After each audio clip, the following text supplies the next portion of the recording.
ओम शांति।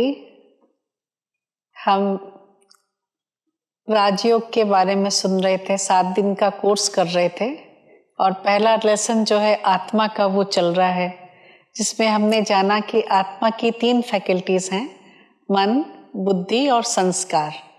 मन को हम दमन नहीं कर सकते हैं, मन को अमन भी नहीं कर सकते हैं, लेकिन मन को सुमन बनाना है। इसीलिए ही हम जब मंदिरों में जाते हैं तो वहाँ सुमन अर्थात पुष्प अर्पण करते हैं, कम से कम भगवान के पास पुष्प ले लिया जाए। तो भगवान को जो सबसे ज़्यादा चीज़ प्रिय है वो हमारा सुमन है, सुंदर सा मन, पवित्र सा मन, श्रेष्ठ मन, जिसमें सब पॉजिटिविटी भरा हो, जिसमें सब दिव्य गुण भरे हों, जो हमेशा अच्छा सोचता हो। तो ऐसा मन बनाने के लिए हमें बुद्धि को शुद्ध करने की ज़रूरत है, बुद्धि को डिवाइन करने की ज़रूरत है। और दिव्य बुद्धि बनाने के लिए कहीं ना कहीं संस्कारों को श्रेष्ठ बनाने की ज़रूरत है। ये मन, बुद्धि और संस्कार, ये जो तीनों फैकल्टीज हैं, इनका आपस में बड़ा गहरा संबंध है। कैसे? मनुष्य बार बार जो सोचता है, बुद्धि उसके अकॉर्डिंगली निर्णय देना शुरू करती है। कैसे? जैसे एक व्यक्ति अगर बार बार 5 शराबियों के बीच में जाके पहुंचता है तो उसका कॉन्साइन उसको अलाउ करता है, तुम भी शराब पी सकते हो।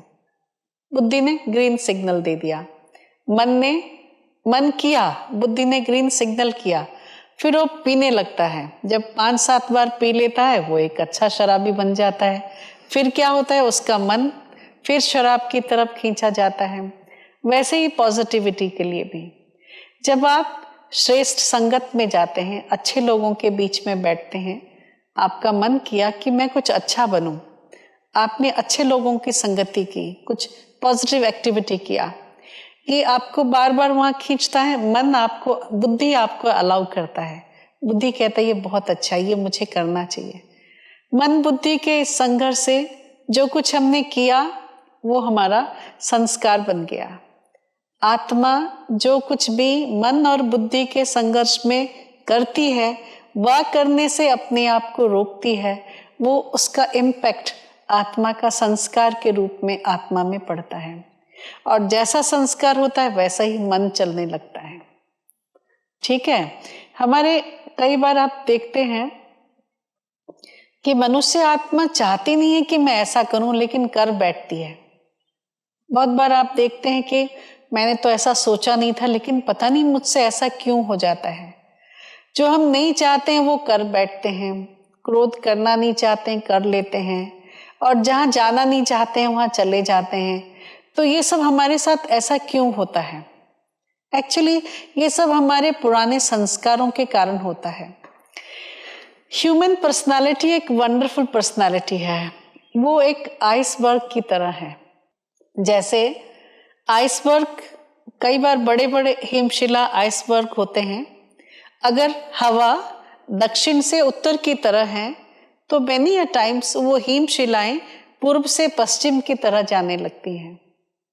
तो आपको बड़ा आश्चर्य लगता है कि ये कैसे पॉसिबल है। ये पॉसिबल इसलिए है कि हिमशिला का जो विजिबल पार्ट है वो ओनली 10% है, 90% आइसबर्ग जो है वो जल के अंदर है। तो अंडर करेंट्स उसको जहाँ लेके जाती हैं वो वहाँ चला जाता है।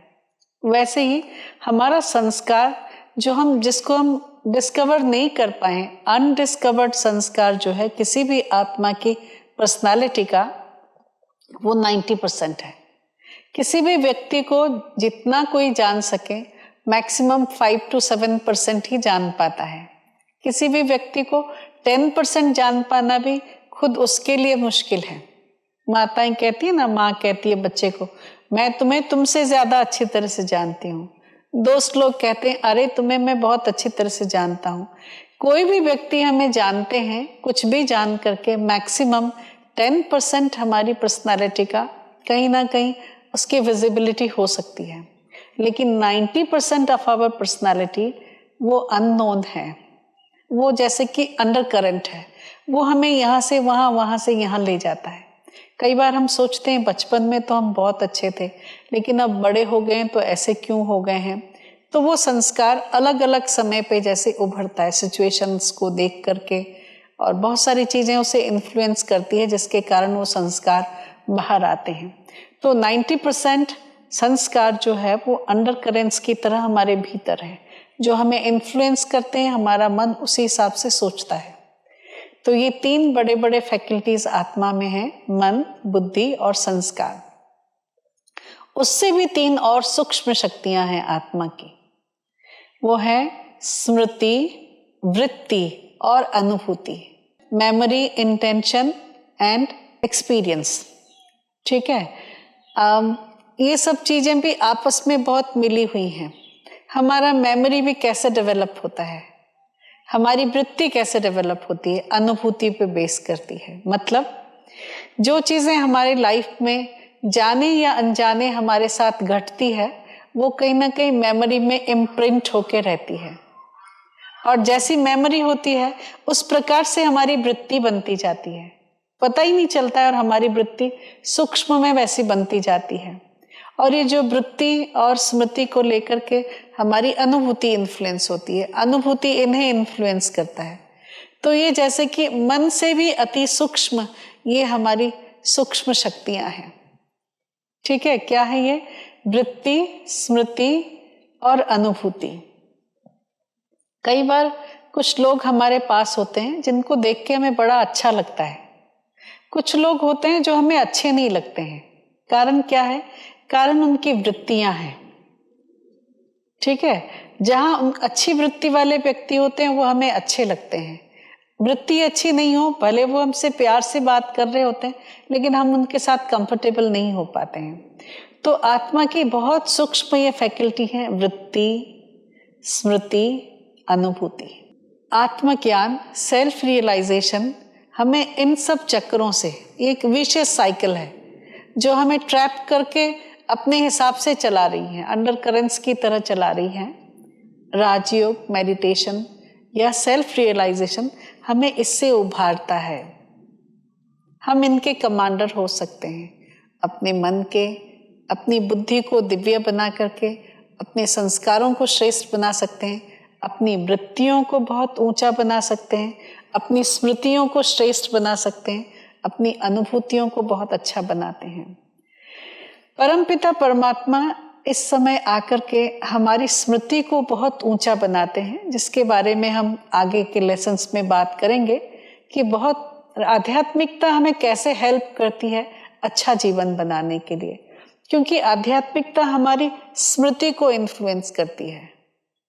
जब हमारी स्मृति प्योर हो जाता है, पावरफुल हो जाता है, ऊंची क्वालिटी का हो जाता है, तो हमारी टोटल पर्सनालिटी चेंज हो जाती है। अच्छा, तो ये हमने आत्मा के बारे में जाना, आत्मा क्या है। लेकिन ये आत्मा हमारे शरीर में कहाँ रहती है, कैसे फंक्शन करती है? जो हमने सुना, डेड बॉडी को क्या कहा गया? अरथी। अरथी माना एक ऐसा रथ जिसका सारथी नहीं है। माना this body is like a car, एक गाड़ी की तरह है ये शरीर, और इसको चलाने वाली जो शक्ति है, ड्राइवर जो है, वो आत्मा है। जैसे ड्राइवर का गाड़ी में एक ड्राइविंग सीट होता है, वहीं पे बैठ के गाड़ी चला सकता है ड्राइवर। अगर ड्राइवर कहे मैं पीछे बैठूं या इंजन में बैठूं या ऊपर बैठूं और गाड़ी चलाऊं, ऐसा नहीं होता है। वैसे ही कहीं ना कहीं एक लॉजिकल प्लेस इस बॉडी में आत्मा का है, जहां आत्मा बैठ करके सारी बॉडी को कमांड करती है। साइंटिस्ट ने इस पे बहुत रिसर्च किया कि कौन चलाता है शरीर को और वो चेतना होती कहाँ है। ढूंढते ढूंढते देखा कि सारे बॉडी का फंक्शन कहीं ना कहीं ब्रेन से ऑपरेटेड है। देखो, यहाँ मच्छर काटे तो दूसरा हाथ जाके मच्छर को भगाता है। किसने कहाँ इन्फॉर्मेशन दिया? इसने ब्रेन को इन्फॉर्मेशन दिया, ब्रेन ने कमांड दिया। तो कहीं ना कहीं ब्रेन सारे बॉडी को ऑपरेट करता है। लेकिन जैसे हमने जाना, ब्रेन भी तो एक फिजिकल पार्ट है, एक डेड बॉडी में भी ब्रेन होता है। तो इस ब्रेन को कौन ऑपरेट करता है? Who is the operator of the brain? सोचे, कौन ब्रेन को ऑपरेट करता है? ढूंढा ढूंढा ढूंढा, देखा कि ब्रेन में एक ग्लैंड है जिसको पिट्यूटरी ग्लैंड कहते हैं। बॉडी में और भी ग्लैंड्स हैं, वैसे ही पिट्यूटरी ग्लैंड है, लेकिन पिट्यूटरी ग्लैंड को एक्टिवेट करने के लिए एक पल्पिटेटिंग सिस्टम है जिसको हाइपोथैलेमस कहा गया है। हाइपोथैलेमस भी एक पल्पिटेटिंग फिजिकल ऑर्गन है जो ब्रेन में रहता है, लेकिन जो उसको पल्पिटेट करता है वो एक चेतना है।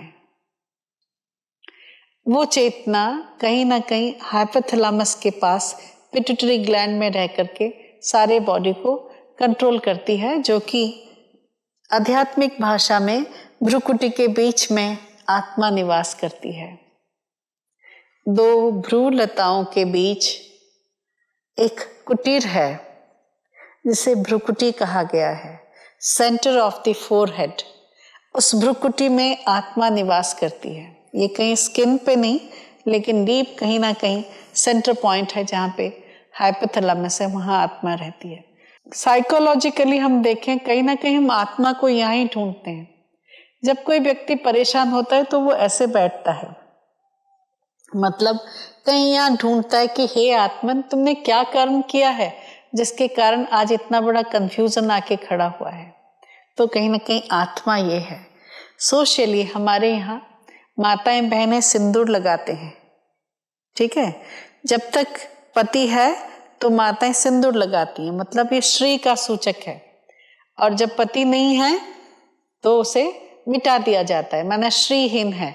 आत्मा यही रहती है, श्री जो इस शरीर के लिए है, तो आत्मा का स्थान ये भ्रुकुटी के बीच में है।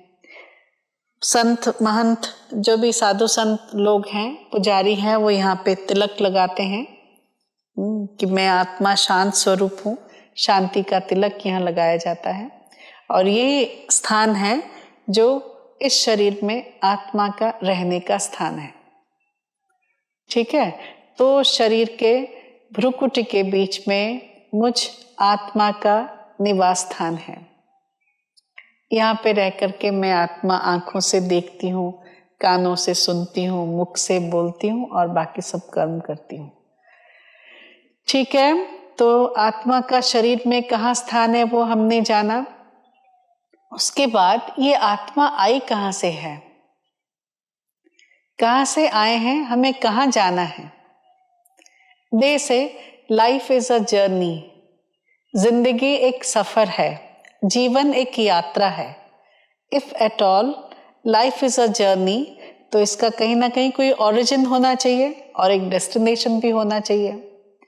अब सोचें कि लाइफ का ओरिजिन पॉइंट कहाँ है, डेस्टिनेशन कहाँ है।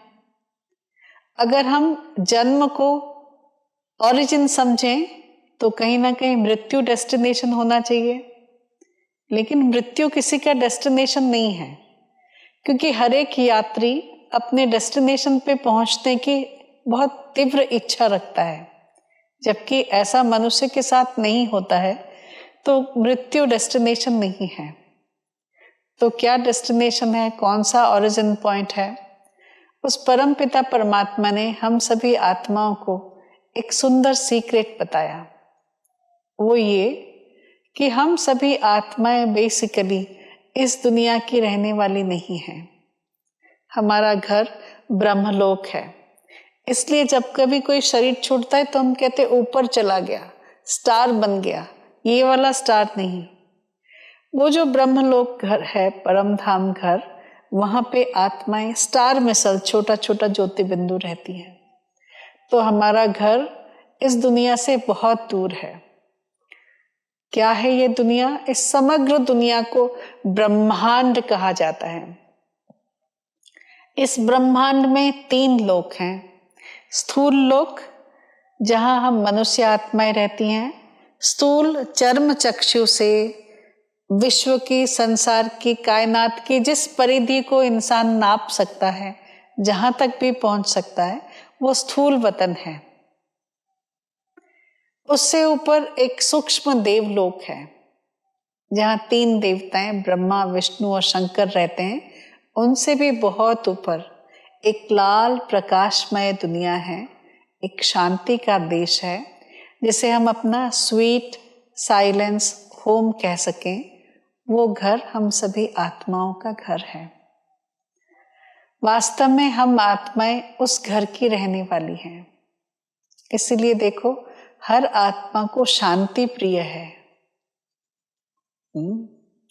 भारतीय शास्त्रों में हर बात में ओम शांति शांति शांति कहा गया है। शांति मंत्र सबसे श्रेष्ठ मंत्र है। जगत में शांति हो, ये सबसे बड़ा पाठ माना गया है। शांति के लिए ही यज्ञ किए जाते हैं इत्यादि। और इस्लाम में आमीन कहा जाता है। आमीन माना शांति। तो मुझ आत्मा का जो मूल धर्म है, धर्म जो दीवारों के, जो धर्म के दीवार बनाए हैं वो नहीं हिंदुओं का कि मुसलमानों का कि सिख ईसाई का, लेकिन जो आत्मा का स्वधर्म है वो शांति है। आत्मा उस शांति धाम की निवासी है। उसी घर से हम आत्माएं आई हैं। जब हम आत्माएं उस घर से आती हैं तो बहुत शुद्ध, पवित्र, श्रेष्ठ होती हैं। सतो प्रधान आत्माएं होती हैं। लेकिन इस सृष्टि रंगमंच पर जब खेलने आते हैं, जब इस जर्नी में चलने लगते हैं, धीरे धीरे धीरे धीरे हम अपनी एनर्जी कंज्यूम करने लगते हैं। एक पॉइंट आके पहुंचता है जब हम बिल्कुल सैचुरेटेड हो जाते हैं, सारी शक्तियां खत्म।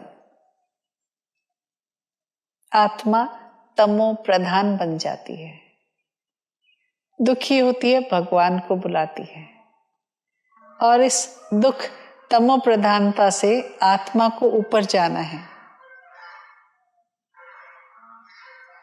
यही जर्नी का डेस्टिनेशन है अभी, कि जैसे हम शुद्ध पवित्र बन के आए थे वैसा ही हमें शुद्ध पवित्र बनना है।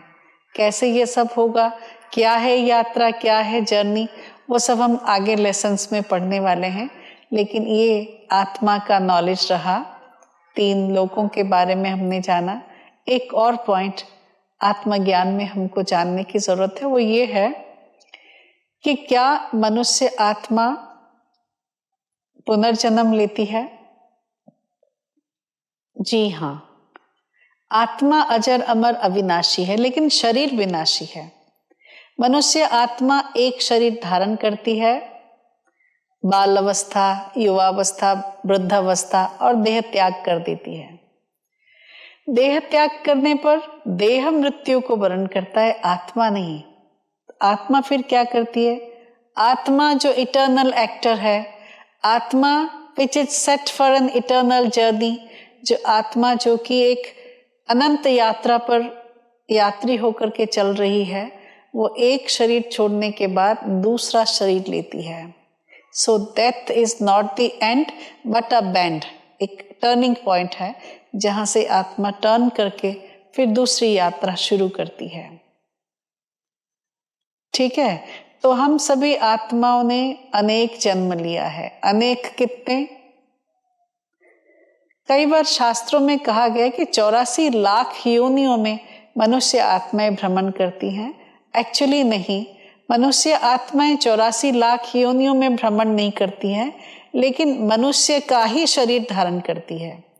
जैसे आम के बीज से आम का ही पेड़ होगा, आम ही फल निकलेगा, केले के पेड़ से केले का ही फल होगा, वैसे ही मनुष्य आत्मा केवल मनुष्य बनती है, वो पशु पंछी इत्यादि नहीं बनती है। हाँ, पर होता क्या है, गरुड़ पुराण में लिखा गया है, अंत काल जो फलाना सिमरे फलाने योनि में बल बल अवतरे, इस प्रकार से लिया गया है। अंत काल जो स्त्री सुमिरे ऐसी स्मृति में जो मरे, सुकर योनि बल बल अवतरे, सुअर बनेगा मनुष्य नहीं, पर उसकी वृत्ति जैसी होती है। शरीर भले मनुष्य का होगा, लेकिन वो वृत्ति उसी योनि का मैनिफेस्टेशन होगा। फॉर एग्जाम्पल, कोई बहुत रोअरिंग पर्सनालिटी होती है तो हम क्या कहते हैं? शेर जैसी पर्सनालिटी है, कहते हैं कि नहीं? व्यक्ति शेर नहीं होता, लेकिन उसकी पर्सनालिटी इतनी रोअरिंग होती है कि हम उसे शेर जैसा बोलते हैं। कोई बहुत ज्यादा सिंपल होता है तो उसको कहते हैं मेमना जैसा है, बकरी के बच्चे जैसा है। वो कोई बकरी का बच्चा नहीं है, लेकिन ऐसा बोलते हैं। जो बहुत ज्यादा क्रोध में फों फों करता है तो कहते हैं क्यों सांप की तरह फों फों कर रहे हो, तो वो कोई सांप नहीं है, लेकिन उसकी वृत्ति वैसी है। ठीक है कि नहीं? मनुष्य आत्मा मनुष्य शरीर में ही अनेक योनियों का सुख दुख भोगता है, ठीक है, लेकिन वो दूसरे शरीर को धारण नहीं करता है। आजकल भी बहुत हिप्नोटिक रिग्रेशन थेरापीज करते हैं, जिसमें मनुष्य को उसके पिछले जन्मों में लेके जाते हैं।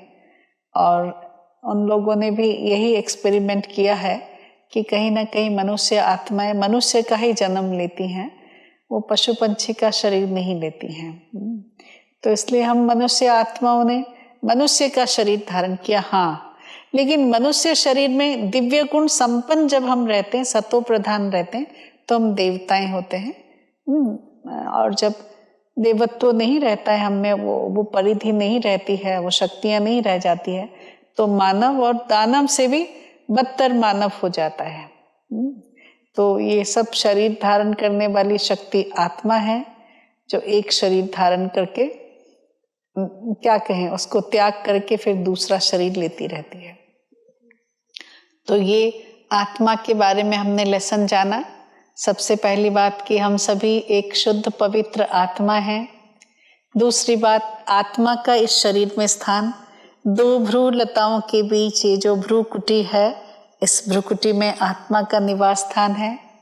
आत्मा का इस शरीर के साथ संबंध, शरीर रथ है, आत्मा इसका सारथी है।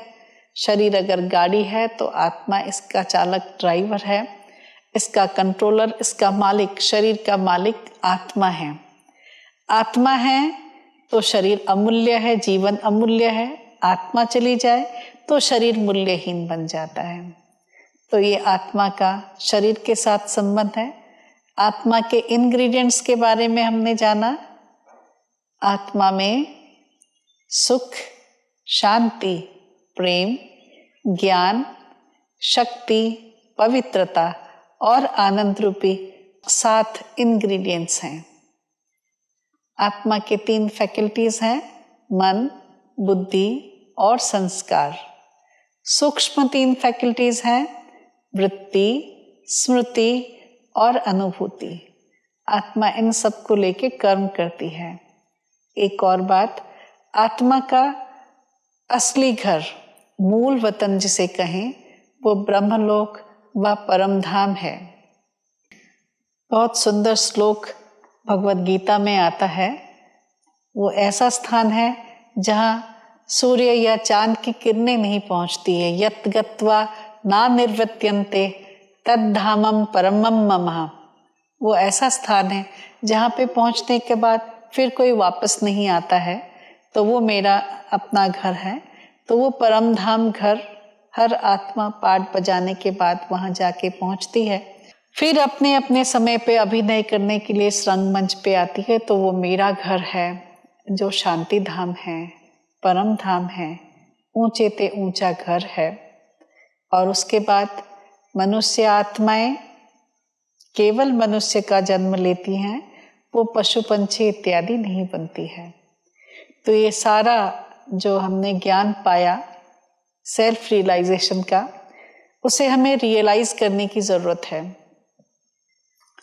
आध्यात्मिकता कुछ सुनना या कोई इन्फॉर्मेशन लेना नहीं है। ये इन्फॉर्मेशन तो शायद इससे पहले भी आपके पास होगा, लेकिन आध्यात्मिकता अनुभूति का विषय है। इन्फॉर्मेशन को पहले ज्ञान में कन्वर्ट करें और उस ज्ञान को अनुभूति में कन्वर्ट करें, तो इसे आध्यात्मिकता कहा जाएगा। तो ये जो इन्फॉर्मेशन मिला उसे ज्ञान लेवल में लाने के लिए हमें उस पर मनन चिंतन करने की जरूरत है। मनन चिंतन करें, क्या क्या आपको कहा गया है, रिपीट करें, रिवाइज करें, चर्निंग करें, समुद्र मंथन करें, मक्खन लाने के लिए या अमृत लाने के लिए। इस मनन चिंतन के जरिए जो ज्ञान प्राप्त होता है और वो जो श्रेष्ठ अमृत प्राप्त होता है, वो अनुभूति का अमृत है। जब आप अनुभव कर लेते हैं तो वो आपकी पूंजी बन जाती है। Self realisation leads to god realisation. जब आप अपने आप को अनुभव करते हैं, उसके बाद ही आप परमात्मा को अनुभव कर सकते हैं। तो पहले लेसन के हिसाब से आप सभी के लिए होमवर्क रहा, जो कुछ भी सिखाया गया, जो कुछ भी बताया गया, उसके नोट्स लें, उस नोट्स को और अच्छी तरह से स्टडी करें, बार बार मनन चिंतन करके ज्ञान लेवल पे लाने के बाद उसे अनुभूति बनाएं। क्या सचमुच मैं आत्मा हूं? कौन हूं मैं? शरीर से मेरा क्या रिश्ता है? दो चीजें हैं दुनिया में, मैं और मेरा। मैं अलग और मेरा अलग। मेरी ये शॉल है, मैं शॉल नहीं हूं। वैसे ही मेरा ये नाक है, मैं नाक नहीं हूं। मेरा हाथ है, मैं हाथ नहीं हूं।